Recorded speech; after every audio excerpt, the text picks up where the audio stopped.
সেই ফ্যাসিস্ট শক্তি পরাজিত হয়েছে, দেশ ছেড়ে চলে যেতে বাধ্য হয়েছে।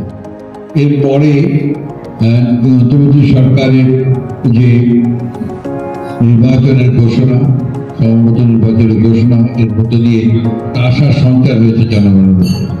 যদি অনেক অনিশ্চয়তার কথা অনেকে বলেন, অনিশ্চয়তার কথা আপনার পত্রপত্রিকায় মিডিয়াতে আসে, তারপরেও দেখা যাচ্ছে যে ধীরে ধীরে কিন্তু আমরা সেই নির্বাচনের যে পথ, সেই পথেই আমরা এগিয়ে চলেছি।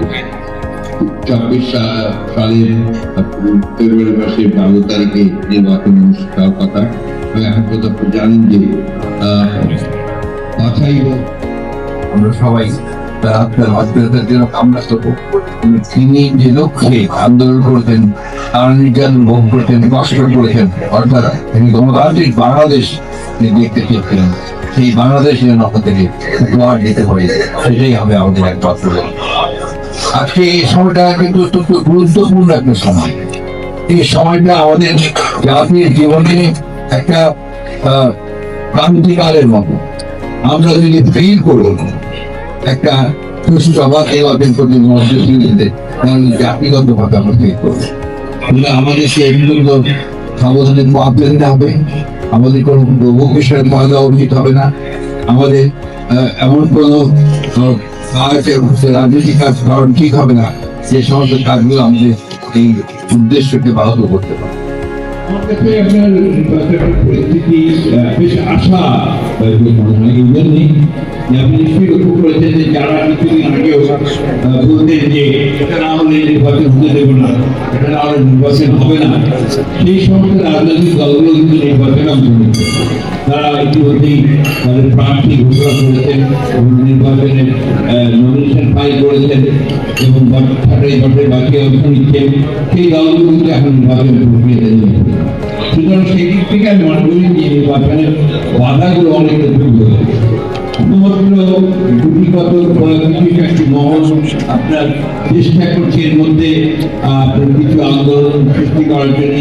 আমার মনে হয় না যে এটা আপনার থাকে থাকবে বা তারা যে লক্ষ্য, সেই লক্ষ্যে ওই পথ ছেড়ে দিয়ে আপনার আমরা জমি দিয়ে আপনার কনস্টিটিউশনাল পথ বেছে নেবে এবং সেটাই হবে সঠিক সিদ্ধান্ত। আপনার বক্তব্যে আপনি বলছিলেন যে যারা গণমাধ্যম নানা আশঙ্কার কথা শুনছেন, দল হিসাবে বিএনপি কোনো আশঙ্কা করছে কিনা আগামী নির্বাচন নিয়ে? না, আমরা প্রতিদিন বলে আসছি, নিশ্চয়ই আপনি লক্ষ্য করেছেন, আমরা কিন্তু নির্বাচন নিয়ে আমাদের খুব বেশি আশঙ্কা ছিল না। আপনার মিডিয়ারা কিছু কিছু আশঙ্কার কথা বলেন, অন্যান্যভাবে অন্যান্য আমাদের যারা আছেন তথ্য যারা করেন তারা বলেন, কিন্তু আমরা দল হিসেবে কিন্তু আমরা কখনোই আপনার নির্বাচনের ব্যাপারে আমরা কোনো আশঙ্কা করি। আমরা প্রথম থেকে নির্বাচন পেয়েছি এবং নির্বাচনের পথে থেকেছি, নির্বাচন প্রস্তুতি নিয়েছি এবং আমাদের বিশ্বাস ছিল যে নির্বাচন সঠিক সঠিক হবে।